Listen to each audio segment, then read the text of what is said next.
You don't notice the change while it's happening. It only becomes visible afterward. You're in a conversation, nothing serious, nothing important. Someone asks a simple question. Before answering, there's a tiny pause.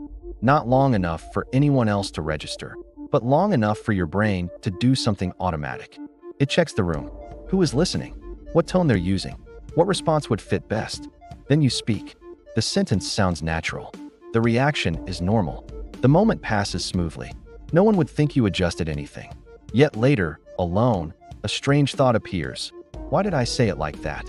Not regret, not embarrassment, just awareness that the response was selected. And the more you think about it, the more you notice a pattern. With different people, you don't become a different person, you become a different version of the same person. Slightly softer here, more careful there, more energetic somewhere else.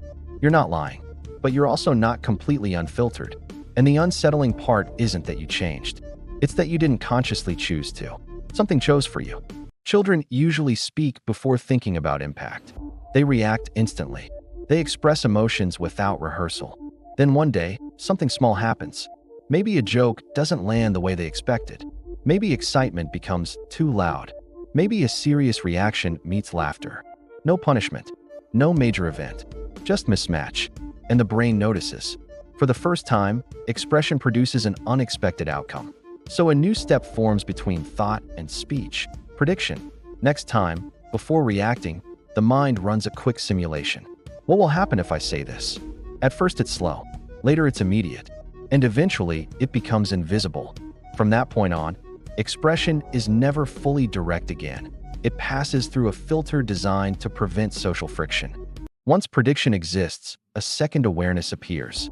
You don't only participate in interactions, you watch yourself participating. While talking, a part of your attention monitors. Your tone, your timing, your wording, you're inside the moment and outside it simultaneously. Most people only remember conversations afterward. You partially experience them while evaluating them. This ability is useful. It avoids awkwardness. It prevents misunderstandings. But it creates a subtle distance. Because when attention splits between experience and observation, experience never feels complete. Different environments trigger different monitoring levels. With close friends, less prediction. With strangers, more prediction. With authority, precise prediction. You don't decide this. Your mind loads behavioral expectations instantly. The same sentence spoken in two places receives different energy from you. Not fake energy, adjusted energy. And because adjustments happen automatically, you later wonder which one represents you best. The answer feels unclear because none are false. They're context responses. After social situations, you replay not just words but presentation. Did that sound natural? Did that reaction fit? Was I too quiet there? Because part of you never stopped observing. The interaction didn't end when it ended. The monitoring process continues to review accuracy, not to judge, to refine prediction. So memory contains analysis along with experience. And analysis reduces immersion. This pattern prevents many problems. You rarely escalate tension. You rarely surprise people negatively. You adapt quickly to unfamiliar groups. Others feel comfortable around you because your mind constantly adjusts friction before it forms. It's social balance, and it works, which is why the brain keeps it active. But spontaneity requires risk. Unfiltered reactions carry unpredictability. Since your brain learned to reduce unpredictability, it rarely allows raw response to pass through first. So even laughter arrives measured. Even disagreement arrives softened. Nothing wrong happens, yet nothing feels fully unedited. You participate carefully enough that the moment never completely takes over. Notice how different you feel when no one observes you. Thoughts flow without preview. Reactions complete themselves fully. You don't calculate impact. And relief appears, subtle but clear. Not relief from people, relief from monitoring. For a while, your mind no longer runs prediction in the background. Because behavior changes slightly across situations, you search for a stable core version. But what you're experiencing isn't inconsistency. It's awareness operating continuously. Your personality didn't fragment.